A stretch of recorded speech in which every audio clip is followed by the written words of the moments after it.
Hey guys, I am Isayo and you're welcome back to another video, another amazing video. I'm so happy to have you guys back here. But on to today's business, we are talking about toxic people or toxic friends, right? So these are probably people in your life that you do not realize that they are even in your life because they are always so nice. But with their words and their actions, you would know them. You see, the Bible tells us that what by their fruits you shall know them, right? So I mentioned how friendships are beautiful. Friendships are beautiful, especially when you have that kind of friend that feels like a sibling. Yeah, just believe that you have won in life. Best believe that you have won in life. But you see, there's another part of friendships, right? They can either drag you down. Your friend can either drag you down to their level, or they can either raise you up. They can either bring you down without you even realizing it, or they can raise you up, right? So we're going to be talking about some of these toxic friends in your life that you probably do not even know that in your life right now, or you have them in your life and you're just managing them because you do not realize that they're emotionally abusing you.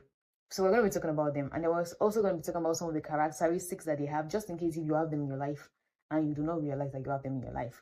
We're going to talk about some of the characteristics so that you can easily pinpoint that, hey, no, this is toxicity. Okay, we have to do away with this, right? Great. So number one, we have the manipulators. Manipulators are people who use people without making them realize that they are using them. So you might be your friend, right? They are using you, but they make it seem so nice, so rosy, and you don't even realize that this person is actually using you, right? So I'm going to be making some instances. I'm going to give you some examples and some characteristics that you can easily pinpoint that this person is actually a manipulator. This person actually has a manipulative spirit. All right, I'm going to be giving you some examples and some characteristics for you to be able to notice those people in your life. Yeah. So number one, they guilt trip you. What? Yeah, they guilt trip you. So it's like they make you feel bad for setting boundaries. They make you feel bad for setting certain boundaries. So you see, when it comes to relationships, friendships, or whatever, boundaries are necessary, right? Everybody has their boundaries. They have their limits. And then when you tell your friend that, hey, this is actually what I don't like, right? So do not do this. They make you feel bad for setting those boundaries. So for example, you are like, today I'm really busy. I'm sorry we can't meet up today. Um, can we make it next time? And then they're like, what do you mean? After everything that I've done for you, after everything that we've been through together, now that I need your help, you can't even do just this one thing for me. That's guilt tripping. And that's this toxicity. You need to notice it. I'm not saying you should cut them off, bro. No, I won't say that. I would never say that. Do not cut them off. But just let them know that, hey, I'm not okay with you guilt tripping me. It's not nice. Please do not do that anymore. All right. And then if they continuously do it or they continually do it, what am I saying? Is it continuously or continually? If they continue, then if they continually do it, if it's something that is becoming like a pattern, then you can just decide to do whatever you want to do. I don't know. I'm just letting my job here is just to let you know toxic people. Number two, passive aggressive people. Passive aggressive people. You see, these are the types of people that would offend you, and then they would twist it and make it seem like you are the one who actually have offended them. Or sometimes even if you are the one at fault. I mean, like, if everybody makes mistakes, right? Everybody makes mistakes. But where it gets good is when you come to the person and you confess to the person, this is something that you did I don't like, and then the matter or the issue gets settled. But you see, passive aggressive people, they don't do that. They don't do that. Especially when they are the ones that offended you, they will make it seem like you are the one that offended them. Right? So like a scenario is like maybe it's, there was an argument, or you guys argued, or you guys fought or something, right? And instead of conversating, instead of having a conversation like, hey, this is what you did I don't like, they will just keep silent. But their actions, you would know that they're angry. With their actions, you know that they are very annoyed. They're very, very annoyed. So sometimes it might not even be in an argument kind of situation. It might just be maybe you were supposed to have a call, or you were supposed to meet up. Yeah, you were supposed to meet up at a certain place or at a certain time, and then you call and you're like, I'm sorry, I can't meet up today. I have things doing this and that and that and that. The person's like, it's fine, don't worry. I'm always being ignored in this friendship. I'm always being the one who's always being ignored in this friendship. And that person is passive aggressive, right? Passive aggressive people are very dangerous. I'll be totally honest with you. They're very dangerous. How can you be angry with someone and you can't tell them that I'm angry with you, or this is what you did I don't like? They won't conversate. But their actions, you know that, yeah, this person is angry. You see the person just start acting in some kind of way that they don't normally do if when you're on good terms, right? So that person is passive aggressive. Number three, the gaslighters. The gaslighters. These certain people would make you question your reality. They would make you question your memory. You know, let me give you an instance. Let me give you an example. So maybe something happened yesterday between both of you, and you're bringing it up again, and you're like, yesterday, do you remember what happened yesterday? And they look at you and they're like, what happened yesterday? Are you sure you're remembering it right? Are you sure you're okay? Are you sure you're okay? Nothing happened yesterday. I mean, like, we just met up, we talked, and I went and I left. But that person knows that person, you know that you did something wrong yesterday. You know that there was actually something that transpired yesterday. But then you're making the person's making you feel like you are not okay upstairs, or like something is wrong with you. Those people are gaslighting you. They're toxic people and they should be avoided. Or you need to let them know that what you're doing right now, you are gaslighting me and I'm not comfortable with it. All right. Next, we have the jealous friends, the jealous sets, or those that sabotage you, right? So they subtly, gently discourage you from what you want to do. They're going to discourage you without you even realizing it. They're just like, you tell them, oh, I want to start this business, and this has always been my dream to start this. I've always wanted to start this. And they're like, are you sure it will work?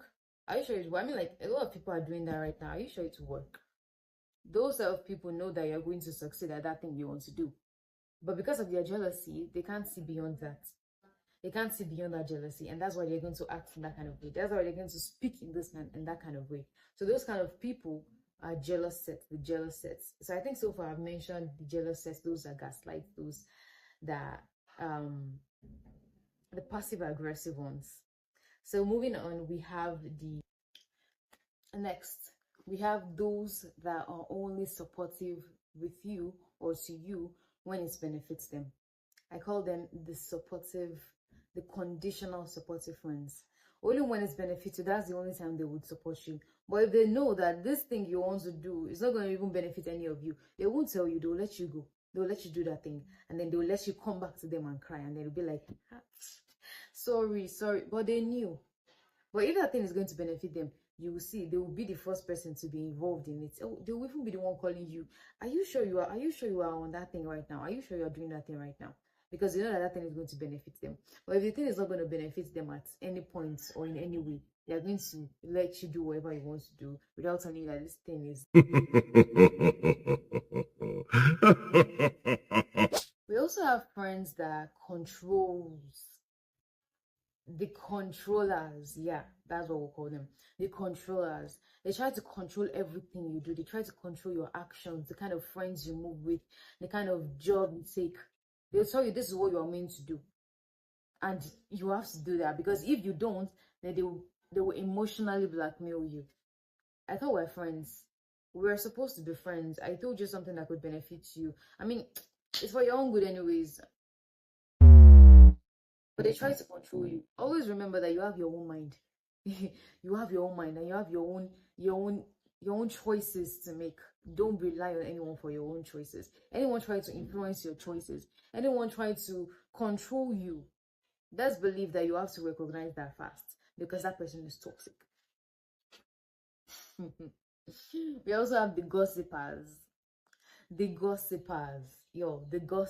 These people gossip. I mean, like, it's almost very unavoidable that when you are talking with someone, it's almost very unavoidable that you would not talk about another person. That's totally fine. That's not gossiping. If you're talking about someone else in a way that if they hear about it, they won't feel bad, or they won't feel, some kind of way, then that's not gossiping. If they have to be in that conversation, you can say it at their front. That is not gossiping. But when it becomes gossiping is when you start talking about that person the kind of way that if they hear about that thing and they get to find about what you guys are talking about, then they're gonna feel very angry. They're gonna feel very, very angry. If you know that what you are saying or the conversation you have with someone else is about another person, that when they hear about that thing, they're not gonna be so happy. That is gossiping, and you have to do away with it. Especially if it's like your friend that's always gossiping to you. Best believe that when you are not in that situation, when you're not in that circle anymore, and the person is with another person, the person is going to talk about you, right? In a way too that you're going to hear about it and you're not going to feel very happy about it. So if someone is talking to you, if somebody is conversing with you, and you just feel like it just seems like as if this person, he's talking about this person that if this person is here, they won't be able to say that same thing to the person's friends. Well, best believe that it's gossiping, and both of you are being toxic right now. Both of you are being toxic by gossiping about another person. Okay.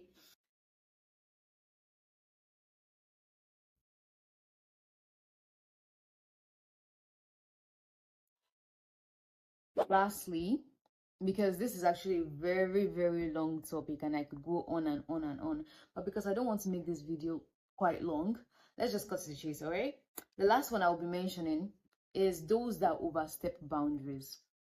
Like I said earlier at the beginning, I think I said people have boundaries, everybody have boundaries, right? But these are friends are those that would overstep their boundaries. If you tell them that I'm not comfortable sharing this secret with you, or maybe this is something someone told me and I don't want to tell it with you, they look at you and they're like, I thought we were friends, right? If you really trust me, if you are sure that you trust me, you would be able to share this thing with me. I mean, this might not necessarily be toxic, but in some manner, in some extreme situations, this is actually quite toxic. Those who overstep their boundaries. So I'm just saying you guys should just be very, very careful about these people around you and know when these toxic people are being toxic, because sometimes you do not know. Yeah. So that's it for today's video. I really hope that you are able to recognize some of these people in your life and you know what to do with them, either you cut them off or whatever, I don't know. But thank you so much for watching this week's episode. I am so happy that you guys made it up until this point. If you did, make sure to give this video a like, subscribe, also turn on post notification buttons so that you would not miss any video upload that I upload. Also comment down below some of these toxic friends that you think you have in your life right now. Comment them down below, or some other ones that I failed to mention in this video that you want me to probably talk about. Make sure to write them down in the comment section. I think I will be making another video on friends you need to have around you, or friends that you need to keep, probably. So yeah, thank you so much once again for watching this week's video, and I'll see you guys in the next video.